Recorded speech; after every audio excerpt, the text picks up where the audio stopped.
રાજ્ય સરકાર દ્વારા બનાસકાંઠા જિલ્લાનું વિભાજન કરી થરાદ વાવ અલગ જિલ્લો બનાવવાની જાહેરાત કરવામાં આવી। આ દરમિયાન બનાસકાંઠા જિલ્લાના લોકો આ બાબતનો વિરોધ કરી રહ્યા છે।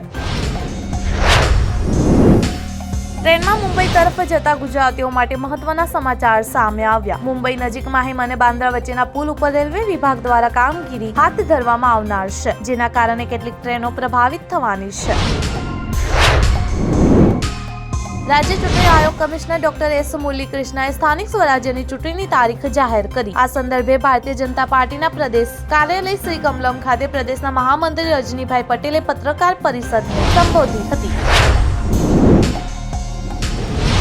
અમદાવાદના પાલડી પાસે આવેલા એક પેટ્રોલ પંપમાં જગજાહેર છૂટા હાથની મારામારી કરવામાં આવી। ઘટનાનો વિડીયો વાયરલ થઈ રહ્યો છે। પોલીસ ઘટના સ્થળે દોડી ગઈ હતી।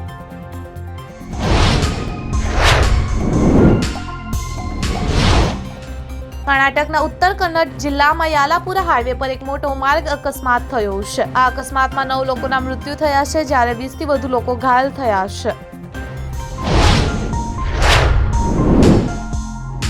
કોરોના મહામારી દરમિયાન વેક્સિન સાથે પીપીઈ કીટે પણ લોકોના જીવ બચાવવામાં મહત્વની ભૂમિકા નિભાવી। હવે કેરળમાં પીપીઈ કીટને લઈને હોબાળો થયો છે। આમાં મોટો કૌભાંડને લઈને એક રિપોર્ટ જાહેર કર્યો છે।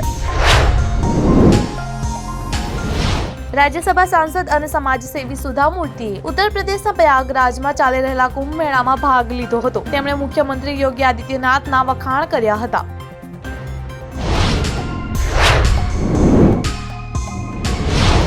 ઉત્તર પ્રદેશના મુખ્યમંત્રી યોગી આદિત્યનાથ આજે પોતાના મંત્રીમંડળ સાથે પ્રયાગરાજ પહોંચી રહ્યા છે। પ્રયાગરાજમાં જ યુપી કેબિનેટની બેઠક બપોરે 12 વાગે શરૂ થશે। બિહાર વિધાનસભા ચૂંટણી પહેલા ફરી એકવાર રાજ્યમાં હલચલ મચી ગઈ છે। માંઝીએ સ્પષ્ટ કહી દીધું છે કે એનડીએમાં તેમની પાર્ટી હિન્દુસ્તાની અવામ મોરચાને નબળી સમજવાની ભૂલ કરે છે।